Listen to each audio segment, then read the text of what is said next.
For more on the media's coverage, I want to bring on Bruce LeVell, a longtime advisor to President Trump and a media surrogate for the RNC.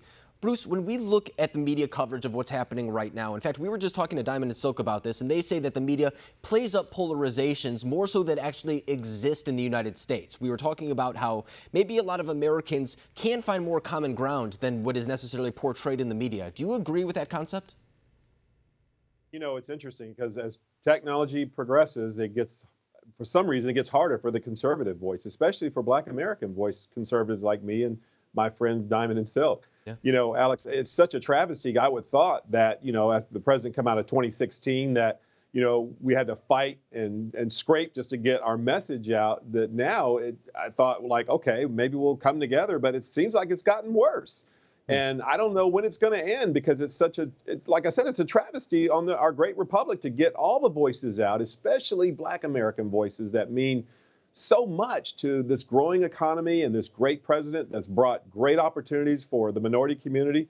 You know, we got a bump in the COVID here, but we had the best unemployment in the nation's history for Black American and minority in terms of unemployment. So, you know, I don't know what it is. It's like they're just mad at the world, you know. Yeah, no, I think you're right, but I think it does come back to profits also. I mean, nobody necessarily wants to have that conversation where it's just kind of a boring dialogue. I mean, people nowadays are looking for what they want to hear, whatever reinforces their voices. But I do think that there is an environment for debate, and I think it's so important, even if it doesn't make for the best TV, although I think it does. I think people don't want to see the conflict between CNN and President Trump. I think they want to see the conflict between those who are supporting Democratic policies and those who are supporting Republican policies, because President Trump won't always be the man in office. We have to acknowledge that point. So when it comes to that divide, how important is the idea of debate? I think you brought up an interesting point, especially when it comes to Black voters, because contrary to a lot of common belief, Black voters are not as monolithic as many people think. They have a lot more diverse backgrounds and policy points that should be litigated. So how important is it to litigate those points? Well, you know, and I defend some of my liberal friends just as, you know, my conservative friends, Alex. Great point. You know, we got to have good conversation. When neither side should shut down the other side. We got to have, you know, I like to say, you know, look, I'm 56 years old. I come from the generation of this is Walter Concrete. That's the way it is. That's what you're going to be, Alex. But yes, and you do a great show in terms of just bringing out that, and I commend you for that, OAN. But listen, no matter how uncomfortable it is, we've got to be able to have the back and forth, you know, conversation. And it's so important. And I hope, and my prayers for a lot of these networks would take OAN's leadership and some of the other great, and just like, let's just have a conversation. Right. I agree.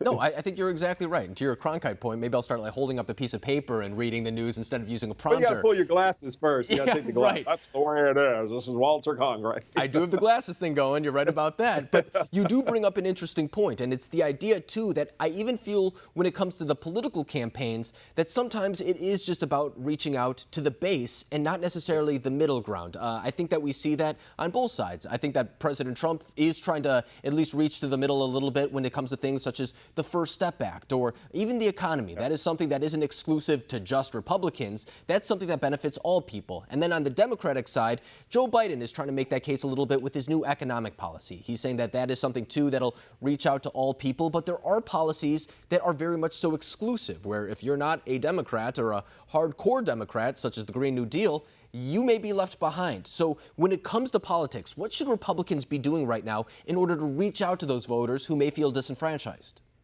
Well, first of all, you know, what's been for me, I've been a Republican my whole life. I'm 18, you know, and I was a chairman. I've had some great experiences, Alex, but great question. You know, one of the things is just, you know, have a conversation. You know, it's not so much as trying to sell the party, it's sell the great idea.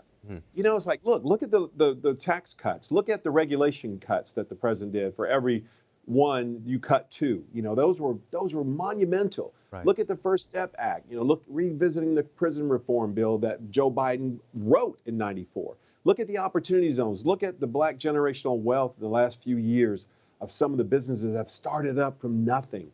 You know, when he commended the Hispanic CEO of Oya yesterday at the White House, a great infrastructure of the Hispanic community, embracing, you know, the minority community and just you build your grocery stores, you build your business, you take care of your families. You know, these are great plans that the president has. So this is how you sell it. Yeah. You don't have to demonize the other side because they don't agree. Just say, look, just admit this. You have to admit that we have a better sale than you have. Yeah. And it's okay. And that can be argued back the same way. But all the back and forth and stabbing each other and cutting each other, it goes nowhere. It does a disservice for our great republic. So I'm very optimistic that our policies that the president has is going to, it's going to be the shining light for a lot of Americans. We proved that, Alex, before COVID now. We look at the numbers. Right. I've always said this, Alex, pay attention to the numbers. Don't get caught in the emotions. The numbers don't lie. No, you're exactly right. And you and I have talked about this, is that the average American isn't as ideological as those who pay attention to the news or politics every day. They just want something that'll affect their families in the better. I mean, and that's something, too, to your point. When there's a tax cut, people know how much money they're making. They see that bump. They don't need commercials or ads to make that point. They see it firsthand. So I think when you talk about policies like that actually affect American voters, I think you're exactly right to say that those sell themselves, and you don't need to pay millions of dollars in order to get them on TVs in Michigan, Minnesota, things like that. I think you're exactly right.